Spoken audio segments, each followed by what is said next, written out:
Study IQ IAS, आपका selection हमारा mission. नमस्कार दोस्तों लगता है एक बार फिर से मिडिल ईस्ट के अरेबियन पेनिनसुला में काफी ज्यादा इंस्टेबिलिटी बढ़ने वाली है, क्योंकि कल देर रात को अचानक से खबर आती है कि डोनाल्ड ट्रंप ने यमन में जो हौतीज हैं उनके ऊपर एयर स्ट्राइक का ऑर्डर दिया। और उसके बाद से लगातार खबर आ रही है कि यमन के वेस्टर्न साइड में, क्योंकि हौतीज का जो कब्जा है अगर आप देखोगे तो आपको वेस्टर्न साइड में देखने को मिलेगा, वहां पर मैसिव एयर स्ट्राइक किया गया। आप देख सकते हो खबर, Donald Trump orders air strike on Iran backed हौती rebels in Yemen, time is up, your attacks must stop. तो यहां पर कई सारे सवाल खड़े होते हैं कि अभी तो हम इजराइल, ईरान, ऊपर हिजबुल्ला हो गया, मतलब कई सारा की चीजों की बात कर रहे थे, रशिया यूक्रेन की चर्चा चल रही थी, लेकिन अचानक से यमन को लेकर क्यों यहां पर इतना ज्यादा चर्चा हो गया है?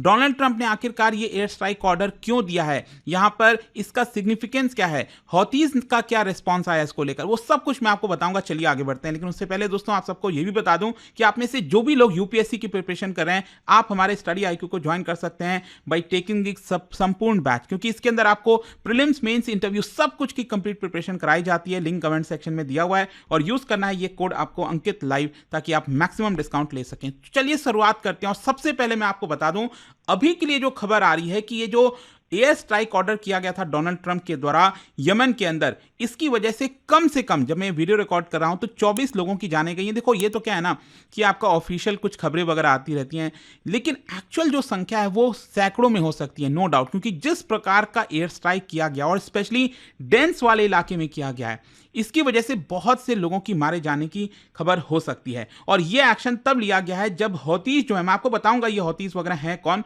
लेकिन इन्होंने रेड सी जो शिपिंग लाइन है जो आपका यूरोप से कनेक्ट करती है आपका एशिया पर, तो यहां पर पूरा का पूरा जो रेड शिपिंग लाइन है उसके ऊपर अटैक किया था। और इसी को देखते हुए डोनाल्ड ट्रंप ने यहां पर एक तरह से ठान लिया है कि हम हौतीज को खत्म करके रहेंगे। आप देख सकते हो डोनाल्ड ट्रंप का इसको लेकर एक सोशल मीडिया पर पोस्ट भी आया था, to all Houthi terrorist your time is up. ऐसा उन्होंने साफ साफ कह दिया है कि अब आपका समय खत्म हो चुका है। खैर, क्वेश्चन यहां पर सबसे पहले यही है कि आखिरकार यूएस ने, मतलब डोनाल्ड ट्रंप ने हौतीज के ऊपर एयर स्ट्राइक का ऑर्डर क्यों दिया? देखो, अगर आप देखोगे अभी तक पिछले कुछ समय से जो हौतीज हैं वो लगातार कई सारे जो कमर्शियल और जो मिलिट्री शिप्स हैं, कहां पर? रेड सी में, गल्फ ऑफ एडन में। मैं आपको दिखाता हूं, ये पूरा का पूरा रेड सी आप देख ही सकते हो, और आपको पता ही है कितने सारे जो शिप्स हैं वो यहां से गुजरते हैं। तो इसकी वजह से रेड सी में बहुत सारे जो शिप्स आ रहे थे, गुजर रहे थे। फिर इसके अलावा गल्फ ऑफ एडन हो गया, यहां पर हौतीज ने बड़े स्तर पर इन शिप्स के ऊपर हमला किया। और आप देख भी पाएंगे यहां पर बोला जा रहा है कि इसका कारण उन्होंने जो दिया है वो ये है कि ईरान ने ब्लॉकेट जो लगाया था गाजा के ऊपर, इसको देखते हुए, क्योंकि ये जो हौतीज हैं वो एक प्रकार से ईरान को सपोर्ट करते हैं, ईरान इनको सपोर्ट करता है। फिर जो गाजा हो गया, पैलेस्तीन हो गया, उनको ये सपोर्ट करते हैं, हिजबुल्ला हो गया। तो कहीं ना कहीं ये सभी इंटरकनेक्टेड हैं। तो यहां पर उनका कहना था कि जिस प्रकार से 2023 में, आपको याद होगा ना, अक्टूबर में जब हमला हुआ दोनों तरफ से, एक प्रकार से जो हमास और जो इजराइल के बीच में वॉर स्टार्ट हुआ, इसी के बाद से जो हौतीज हैं उन्होंने भी यहां पर कसम खा ली कि हम इजराइल को नहीं छोड़ेंगे। और इसी को देखते हुए उन्होंने ये कह दिया कि इजराइल से रिलेटेड जितने भी शिप्स हैं हम उनके ऊपर लगातार अटैक करते रहेंगे। ऑल्दो मैं आपको बता दूं कि अभी आपको पता ही होगा जो इजराइल और हमास है, गाजा है, दोनों के बीच में सीज फायर हो रखा है। उसके बावजूद भी अभी रिसेंटली हौतीज का वार्निंग आया था कि हम यहां पर जो एयर स्ट्राइक है इजरायली लिंक्ड शिप्स के ऊपर वो करते रहेंगे। मतलब शिप्स के ऊपर काफी ज्यादा हमला किया जा रहा है, और ये एक बड़ा कारण है जिसकी वजह से यूएस ने एयर स्ट्राइक किया है। और इनफैक्ट मैं आपको बताऊं तो अभी तक हौतीज ने क्या किया है, जब से इजराइल और गाजा का वॉर स्टार्ट हुआ नवंबर 2023 से, आप देख सकते हो 1 दर्जन से ज्यादा जो मर्चेंट वेसल्स हैं उनके ऊपर हमला किया गया थ्रू मिसाइल्स, ड्रोन, अलग अलग चीजों के माध्यम से रेड सी और गल्फ ऑफ एडन में। और अभी तक बताया जा रहा है कि 2 बड़े जो शिप्स हैं उनको इन्होंने गिरा दिया, मतलब वो समुद्र में ही डूब गए। फिर जो तीसरा शिप था उसको इन्होंने कैप्चर कर लिया, और साथ ही साथ 4 क्रू मेंबर्स को इन्होंने मारा है। ये जो ग्रुप है उनका वो डिटर नहीं हो रहे थे, मतलब अगर आप देखोगे तो इनको कंट्रोल करने के लिए, इनके हमला करने के लिए वेस्टर्न वॉरशिप्स भेजा गया था यूके के द्वारा, यूएस के द्वारा। और ये पहले भी बाइडेन एडमिनिस्ट्रेशन के दौरान भी अगर आप देखोगे तो इन्होंने हमला किया था हौतीज के ऊपर, ताकि ये शिप्स के ऊपर हमला ना कर सके। लेकिन उसके बावजूद भी जो है इनका अटैक जो है शिप्स के ऊपर वो जारी रहा। इनफैक्ट आपको दिखा दूं, इजराइल जो है उन्होंने भी यहां पर जुलाई के महीने में पिछले साल अटैक किया था हौतीस के ऊपर। क्यों? क्योंकि इनका इजराइल का ये कहना था कि जो हौतीस हैं उन्होंने 400 मिसाइल्स और ड्रोन वो इजराइल की तरफ भेजा। ऑल्दो इजराइल के पास जो अपना आयरन डोम और जो पूरा डिफेंस सिस्टम है वो लॉन्च हो गया था और जिससे सभी मिसाइल्स को गिरा दिया गया, लेकिन इजराइल ने भी यहाँ पर हौतीस के ऊपर हमला किया था। और देखिए यहाँ पर इंपॉर्टेंट इसलिए क्योंकि ये जो मेजर शिपिंग लाइन है ना, जो हम रेड सी की बात कर रहे हैं, दुनिया भर का 15% जो ट्रेड है वो आपका इधर से गुजरता है। अगर यहाँ से नहीं गुजरेगा तो ऑब्वियस सी बात है नीचे जो केप ऑफ गुड होप है आपका नीचे साउथ अफ्रीका से, वहां से होकर बहुत लंबा रास्ता लगता है जिसके थ्रू जाना पड़ता है। जो हौतीज हैं उन्होंने ये कहा है साफ साफ कि हम पैलेस्टीनियंस को सपोर्ट करते हैं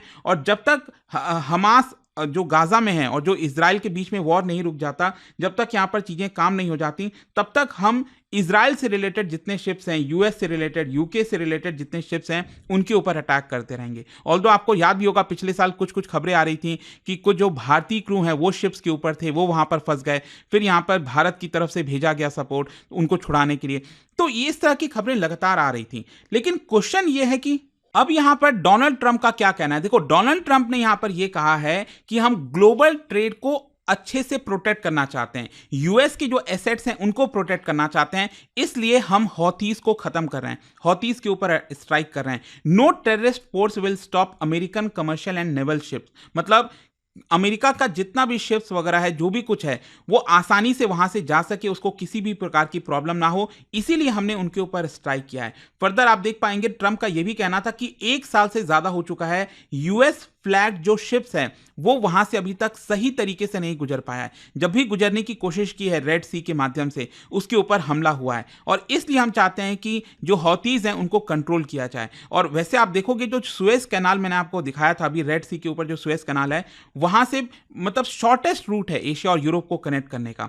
और ज्यादातर अगर आप देखेंगे तो वहां से जो ऑयल हो गया, लिक्विफाइड नेचुरल गैस हो गया, इसकी बड़ी मात्रा में ट्रांसपोर्टेशन किया जाता है। और इसकी वजह से यूएस का यह कहना है कि दुनिया भर की जो इकोनॉमी है उनको बिलियंस ऑफ डॉलर का नुकसान हुआ है बिकॉज ऑफ हौतीज अटैक। क्योंकि क्या होता है ना कि अगर हौतीज अटैक कर रहे हैं तो बहुत सारे शिप्स वहां से गुजरना नहीं चाहेंगे, वो बड़ा रूट लेना चाहेंगे, तो जिसकी वजह से ऑब्वियस सी बात है बहुत सारा पैसा जो है नुकसान होता है। और इनफैक्ट आप देखिए यहां पर डोनाल्ड ट्रंप ने बताया कि हमारे जो वॉर फाइटर्स हैं वो इस समय एरियल अटैक्स कर रहे हैं टेररिस्ट बेसिस पर, मतलब वो हौतीज की बात कर रहे थे, उनके जितने भी एसेट्स वगैरह हैं उसको खत्म करने की कोशिश कर रहे हैं। और यहां पर उन्होंने अपने स्टेटमेंट में यह भी कहा हौती टेररिस्ट को कि your time is up and your attacks must stop. आज से अगर आपने अटैक्स नहीं रोका, हौतीस को एक प्रकार से साफ वार्निंग दी गई है, तो यहां पर सब कुछ टूट जाएगा और आपके ऊपर हम इतना वॉर करेंगे कि आप कभी सोच भी नहीं पाओगे, आपने कभी इमेजिन भी नहीं किया होगा।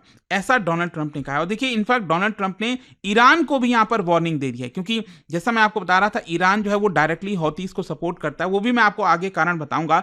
और इसी की वजह से डोनाल्ड ट्रंप ने ईरान को भी कहा है कि आप इनको सपोर्ट करना बंद करिए। इनफैक्ट डोनाल्ड ट्रंप ने अपने स्टेटमेंट में पिछली जो एडमिनिस्ट्रेशन थी अमेरिका की, जो बाइडेन, उनको भी क्रिटिसाइज किया कि जो बाइडेन सही रिस्पांस नहीं दे रहे थे हौतीस के ऊपर। तो कहीं ना कहीं ऐसा लगता है कि जो डोनाल्ड ट्रंप हैं वो मतलब बहुत बड़ा अटैक करने वाले हैं, बहुत कुछ करने वाले हैं, ताकि हौतीस जो है वो आगे से इस तरह का शिप्स के ऊपर अटैक ना कर सकें। इनफैक्ट मैं आपको एयर स्ट्राइक जहां जहां पर हुआ है वो भी दिखाने की कोशिश करता हूं। अगेन मैप में अगर आप देखोगे तो सबसे मतलब यमन का जो कैपिटल है सना, जहां पर पूरा कैप्चर किया हुआ है। इनफैक्ट ये जो पूरा वेस्टर्न पार्ट आप देख रहे हो ना, ये समय हौतीस के कंट्रोल में है। और ऑब्वियस सी बात है ऊपर जो सऊदी अरब है उनको ये चीज पसंद नहीं आती, क्योंकि इनका बॉर्डर यहां पर सटता है।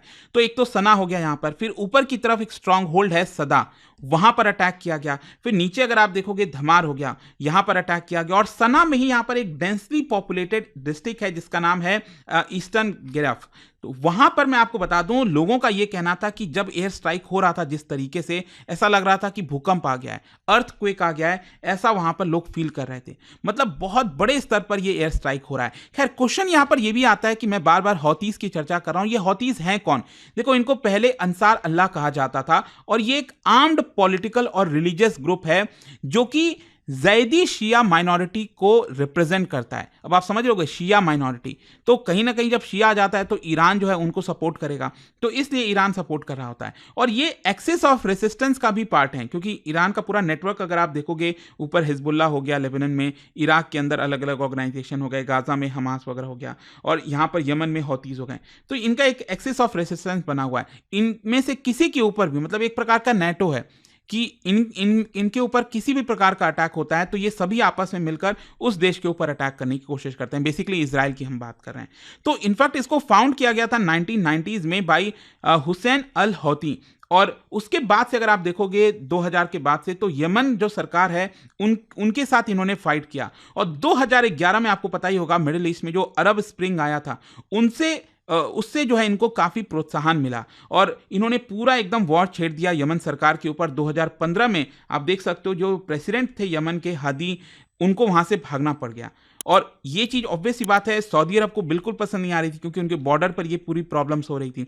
तो सऊदी अरब ने भी यहाँ पर जो है एक कोलिशन बनाते हुए इनके ऊपर अटैक करना स्टार्ट किया ताकि जो हौतीज़ हैं उनको यहाँ से हटाया जा सके। लेकिन इतने वर्षों के बावजूद भी अभी तक हौतीज़ को ये लोग डिसरप्ट नहीं कर पाए हैं, पूरी तरह से ख़त्म नहीं कर पाए हैं। और इस पूरे वॉर में अभी तक आप देखिए 1,60,000 से ज़्यादा लोग मारे गए हैं। सोचिए 1,60,000 से ज्यादा लोग मारे गए और कितने लोग बेघर हो गए होंगे, डिस्प्लेस हो गए होंगे, इसका तो अंदाजा लगाना भी मुश्किल है।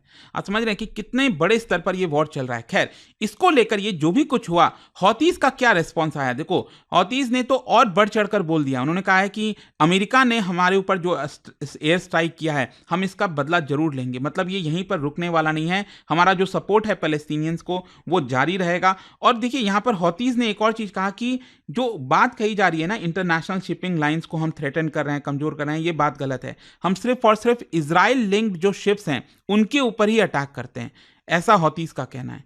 तो ये दोनों चीजें आपको देखने को मिलेंगी। खैर, इसका सिग्निफिकेंस क्या है? देखो, लास्ट में मैं आपको बता दूं, ये डोनाल्ड ट्रंप के एडमिनिस्ट्रेशन का, ये जो सेकेंड एडमिनिस्ट्रेशन है डोनाल्ड ट्रंप का, उसमें ये पहला एयर स्ट्राइक किया गया हौतीज के ऊपर। और यहां पर मतलब सब पूरे फोर्स मिलकर एयर स्ट्राइक किया है। फॉर एग्जाम्पल मैं आपको दिखाता हूं, इनका जो एयरक्राफ्ट कैरियर है हैरी एस ट्रूमैन, उससे एयर स्ट्राइक किया गया। जो फ्लीट है, नेवी डिस्ट्रॉयर्स है पूरा, उसको शामिल किया गया। जो मिसाइल सबमरीन है जॉर्जिया, उसको शामिल किया गया। मतलब यूएस ने अपनी पूरी ताकत झोंक दी है कि इनके ऊपर अटैक करेंगे। और यूएस के अलावा भी ब्रिटिश इजरायली ऑपरेशंस भी कंडक्ट किया जा रहा है।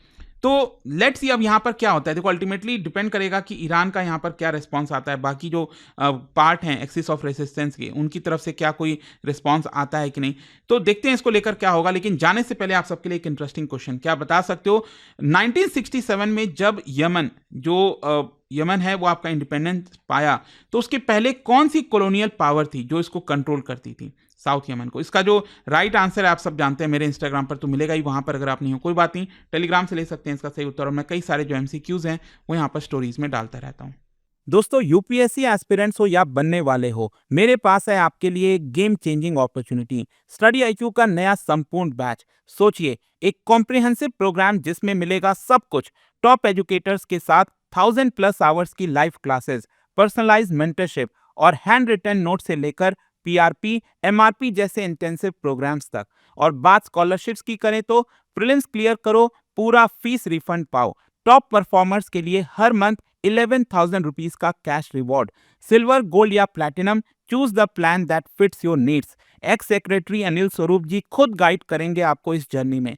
स्टडी आईक्यू पर 2 करोड़ इंडियंस का ट्रस्ट है और अब संपूर्ण बैच के साथ आपका यूपीएससी ड्रीम भी होगा अचीव। आपको करना क्या है? कमेंट में दिए गए संपूर्ण बैच के लिंक पर क्लिक करें and once you click on buy now, आप देख सकते हो डिस्काउंट कोड्स। वहां पर टाइप कीजिए अंकित लाइव एंड आपको मिलेगा सबसे lowest price and your IAS journey starts here. Study IQ IAS, आपका सिलेक्शन हमारा मिशन।